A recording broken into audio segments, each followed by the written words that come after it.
Hey, and welcome to Illuminations with Tiina and Fee. I'm Tiina, and clearly today it's not lovely Fee sitting next to me. Fee and I have wanted for a while to bring in guests into our conversations, and today, hooray, is our first guest, and I'm really, really delighted to welcome you, Mark Roberts, as our first guest to Illuminations. Mark, do you just want to briefly introduce yourself, who you are and what you do? Yeah, of course. Hi, everyone. I am Mark Roberts, aka MarkyBobs. It's a nickname I've had since I was 11 and still haven't managed to shift. I come from a marketing background. So at the moment, I run a coffee roaster in Nottingham in the United Kingdom and sort of head up all the marketing bits for that. And then I also have a small marketing consultancy where I just help small businesses get a real solid understanding of how important telling your authentic story is, and actually how to kind of make that create some revenue on the back end as well. Brilliant. So I'll call you MarkyBobs then. Yep, may as well, yeah. Yeah, might as well stick with tradition. Yeah. So, MarkyBobs, we've invited you in as a guest in this series when we've talked about Brené Brown and vulnerability and courage and shame. So we thought, yeah, that's when we start with guests. That's a good one. And Brené Brown talks about vulnerability being the birthplace of creativity and love. And I thought, in terms of your own work and life, how does that resonate with you? Yeah, I mean, I think that coming from, I had my first business at 2021-ish, so about 9 years ago, something like that. So I always knew that I wanted to be an entrepreneur. I always knew that I wanted to, forge my own destiny. But actually, it's really been the last 6 months where I've noticed the biggest difference in my success, if you see, which for me just means, from my own interpretation of that, whatever that means to me is success. So it's been a long 9 years of ups and downs. And actually, I think for me, the biggest reason that I'm seeing more success now is because I'm finally being honest with myself and putting it out into the universe, what it is that I actually want. And it came about from having to be completely and utterly vulnerable with myself first, which I think is, the most important test is, when you can be vulnerable in your own thoughts and be able to take control of that. And, for me, it involved getting a coach. There was no way I was ever going to do that on my own because I needed help in that area, to I don't know, for the accountability reasons, to actually, get me through and out of my own mind and actually, to do the right actions. And that involved then being vulnerable with somebody else. And from that moment, I think that for me was when I realized that the moment you become vulnerable and you see the other person's reaction, and you suddenly realize that vulnerability is actually really well respected when you're brave enough and you, like you say, you have the courage to be creative, to be vulnerable and say, this is who I am, or this is what I believe, or, this is the piece of work I've just done, and to see somebody, even if they don't agree or whatever, it's just that there's a moment of respect. And I think that for me has been a real sort of big shift in my ability to deliver as an entrepreneur, is now making sure that everything comes from an honesty that can only be born out of vulnerability. Does that make sense? Absolutely, that makes sense. So how was that, being vulnerable? Did that feel like, okay, well, I'm comfortable being vulnerable now? Or was it like, no, oh shit, I'm going to be vulnerable now? Actually, well, do you know what? One of the first kind of poignant moments that I can remember is, so like many other people who get a coach and kind of, first of all, accept that they need help, which for any entrepreneur is tough. for 9 years, I was like, I'm always right. I'm going to, this is going to be brilliant. I'm always going to end up in the success mode. And so first of all, to be in that position of asking for help, but continuing down that journey, step one, ask for help. Two, allow yourself to get the help that's offered. Some people stumble at that point because that's even more vulnerability. So I got through that point and I was like, okay, well, this is good. And then with my coach, it came up, you've got to be honest, you've got to put it out to the universe. And I was like, right, I feel like I'm ready for that. And I remember sort of maybe a day after one of my first early sessions, maybe third or fourth with my coach, and I went into one of my coffee customers and I was going to work there for the day in this wonderful cafe in the centre of Nottingham. And it's known for being quite a hubbub, a bit of a central place where all these random people go and just end up talking. So I ended up in a random conversation with this guy, and instantly the universe had presented me with an opportunity of, am I going to be vulnerable? Or am I going to try and give this guy oh yeah, business is wonderful, everything's great? Or am I going to be honest and say, actually, I'm in a real period of transition here? And we were talking away, and he asked me the question, in an interview, should you be honest and authentic, or should you be trying to game the system and get the job? And I thought, right, okay. And so we ended up, I told him, I was very honest, I told him all about my limiting beliefs, all these things that are holding me back. I've just met the guy over a coffee, so we've gone through all that, and then he asked me the question, and I sort of said to him, well, I was like, if you were in an interview and somebody who'd been as honest as I just was with you as a complete stranger, and you didn't think they were right for the job, or you did think they were right for the job, you would certainly know either way. There's no kind of grey area. There's no, well, I thought he was going to be a really good fit, and then 3 months down the line, he isn't a good fit. I was like, when you become vulnerable, when you become honest, there's a lot of grey areas that suddenly become black and white. And that, for me, as an entrepreneur, when I was having that conversation with him, sort of triggered something for me. And I thought that's a really useful piece of something that comes out of being vulnerable. Things become a lot clearer because it's just pure honesty. So there's no escaping the reality that you create for yourself in that moment. And so, a day after this session, I'd had this amazing 3-hour conversation with this guy, all based around his inability to be vulnerable and honest about what he truly wanted. And then on the other side of me starting my journey of trying to be more honest and authentic. And then it was, even in just that kind of instance of an interview, just goes to show how important it is to be honest and to generate that honesty, through the idea of being vulnerable. And I think an interview is quite an interesting situation, because if you go to an interview and in a way you're selling yourself, for that job, but equally you need to understand if that job is right for you, because there's no point in going into a job that you're going to be miserable in, right?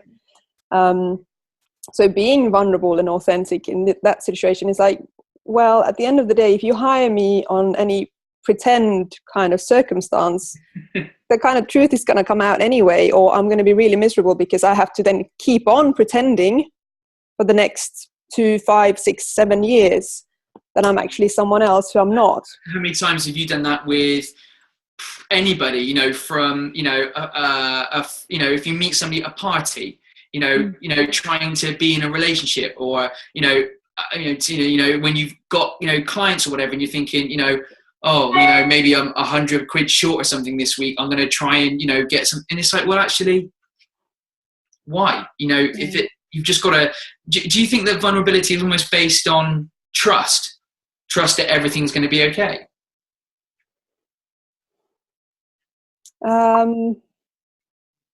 It's going to be okay in one way or the other. I mean, sometimes when you're vulnerable, sometimes you get a big punch in the stomach, and it's scary, because not everybody will like you exactly the way you are, or not everybody's going to like the work that you're doing, and sometimes people will tell you to your face. And at that moment, when you fail, or when somebody doesn't accept you for who you really are, it hurts. Yeah. So at that point, it doesn't feel like a gain of any sort, Yeah.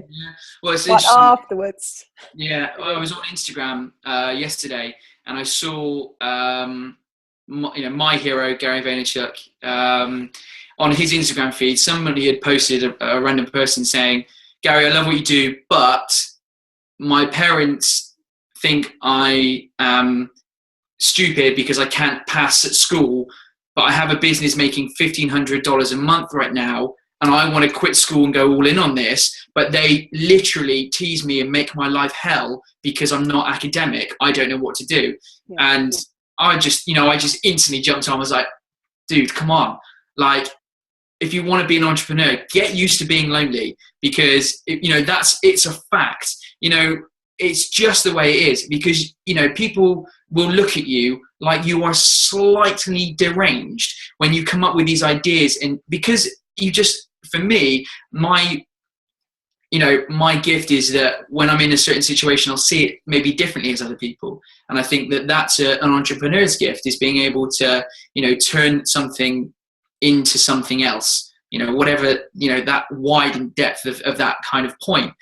And I just, there's that guy there, trying to be vulnerable to his parents, saying, actually, I'm not any good at school, and this goes against everything I'm taught from the age of 3 up until going to college.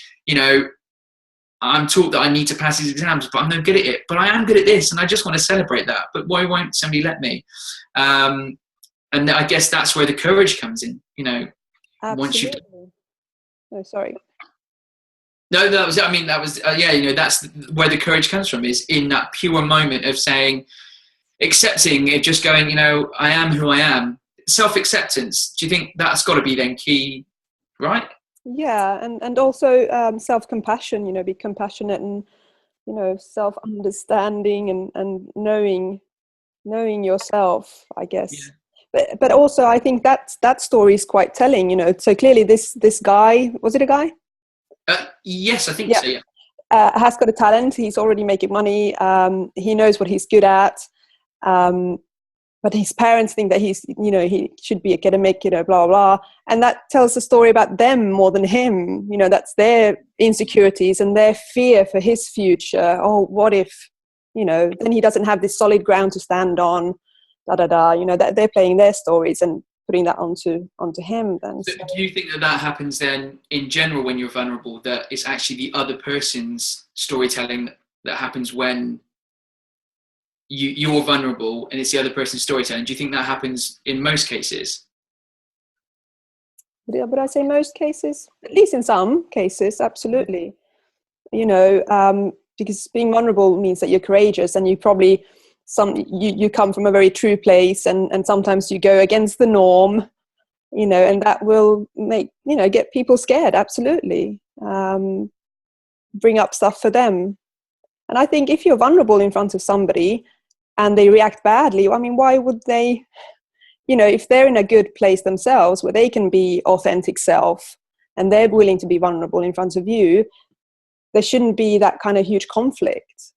No, because I've said, I've been very blessed in that most of the, vulnerability that I've shown has been respected at the very base level, at least respected, if not agreed with or otherwise. I guess part of me is like, but respect is important. So yeah, it's interesting that actually there are probably are cases, as that guy's had, where being vulnerable has led to the people receiving that vulnerability to react in a really odd way. It almost seems illogical, doesn't it? When we're vulnerable and we're being honest, that people react badly to that just almost seems illogical. To say, this is my truth and my honesty, and I'm basing this around on, I'm not good at this, but I am good at this. What do you think? And then it's like, well, no, it seems a little bit illogical, like I say, yeah. No, but absolutely. But then if you kind of look at the bigger picture, it's like, okay, compassion for them. They come from a tradition of, they're probably scared that I will fail and I will have nothing, because if I don't have my degree, I can't go back to a normal job or anything, then I will have to just take any job.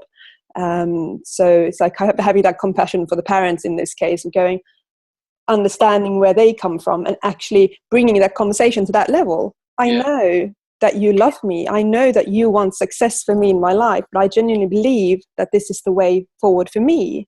You know, these are people I look up to, and they haven't got college degrees. You know, they've done it this way, and to kind of help them in their fear. So do you think that vulnerability and compassion need to come together at the same time?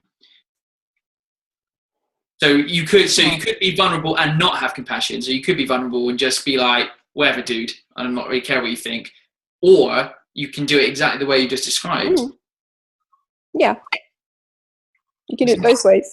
I'd not thought about that kind of, that compassionate side, actually, that is, I mean, for me, that would be important, you know, to try, because of the way I am, the way I am programmed, it's important that I'd be like, okay, you know, I would try and reverse engineer the other person. Maybe that's the marketer in me, you know, trying to reverse engineer what they're thinking. And I'm like, okay, well, why are you really saying that? I must be a nightmare to go around to people's houses for dinner.